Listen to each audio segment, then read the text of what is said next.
Andrea, buon pomeriggio. Andrea Sartori, Global Head of Sport di KPMG. Oggi con te parliamo di un tema molto caldo, perché è quello degli stipendi delle società di calcio, e cerchiamo di capire, secondo quelle che erano le indicazioni della Lega di qualche settimana fa, cioè ridurre di 4 di 2 mensilità nel caso si giocasse o non si tornasse a giocare per quanto riguarda il calcio giocato, appunto, quale sarebbe l'impatto sulle società di calcio italiane.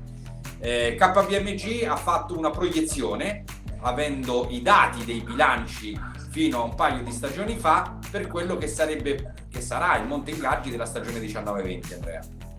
Esattamente. Prima di tutto diciamo che abbiamo 3 anni di storico, abbiamo già parecchi bilanci della stagione 18-19, incluse tutte le grandi, quindi possiamo stimare una crescita per la stagione 18-19 del 21%. Poi, applicando una media degli anni precedenti, possiamo stimare che entro la stagione 19-20, che è appunto quella che si dovrebbe a un certo punto concludere, la crescita sarà del 10%, con un totale dei costi che raggiungeranno appunto i 2 miliardi. Attenzione che qui si sta parlando di stipendi all'ordo di tesserati, quindi i calciatori, ma anche il personale medico, i dirigenti e tutti gli impiegati di un club, inclusi i bonus per i giocatori. Ecco, già in grafica vediamo quale potrebbe essere il potenziale risparmio delle società di Serie A rispetto a tutti questi stipendi che hai detto tu, se dovessero essere ridotte di 2 mensilità o di 4 mensilità. 333 milioni di risparmio delle 2 mensilità e 666 milioni di risparmio di 4 mensilità. Faccio un'aggiunta io a questo punto. Chiaramente, per risparmiare questi soldi deve essere raggiunto un accordo, altrimenti ci sarebbero degli strascichi legali non indifferenti rispetto soprattutto alla posizione dei calciatori.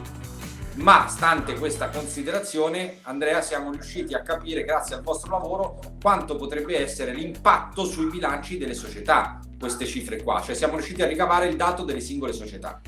Sì, direi anche che, rimanendo un attimino sull'aggregato, prima di muoverci sulle singole società, si tratterebbe, in caso di mancato pagamento di 4 mensilità, di un risparmio di circa il 23% dei ricavi operativi. E diciamo anche, Luca, che praticamente con il mancato pagamento di 4 mensilità si potrebbe andare in un certo senso a compensare la perdita di ricavi stimata tra, diciamo, i 650 e i 700-750 milioni.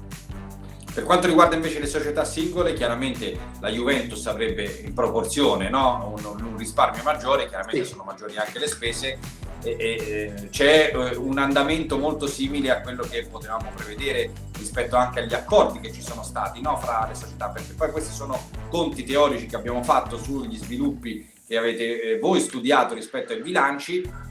La Juventus e la Roma già hanno raggiunto un accordo con i propri giocatori, un accordo anche abbastanza particolare, perché prevede 1 mese e mezzo da lasciare sul tavolo come stipendio, ma altri 2 mesi e mezzo da spostare all'anno successivo, quindi fiscalmente ha lo stesso impatto di 4 mensilità lasciate, mentre invece per esempio il Parma ha già raggiunto un accordo per 1 mensilità lasciata sul tavolino, indipendentemente da quello che succederà, sia se si giochi o non si giochi. Però è interessante anche andare a vedere tutte le varie società come potrebbero comportarsi qualora venissero decurtati 2 o 4 mesi dagli stipendi dei giocatori.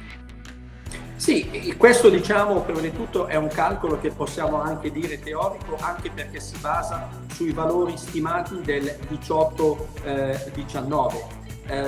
Quindi non sappiamo ancora per singola società l'impatto della stagione 19-20, però se tu vai a vedere ad esempio i valori della Juventus e della Roma, tenendo presente che il nostro calcolo è fatto su tutto il personale del club, i dati più o meno vanno a collimare, e secondo il nostro calcolo il risparmio della Juve potrebbe superare oltre i 100 milioni. Grazie Andrea, allora approfondimento naturalmente torna su Sky Sport 24 con Football Benchmark speciale Covid.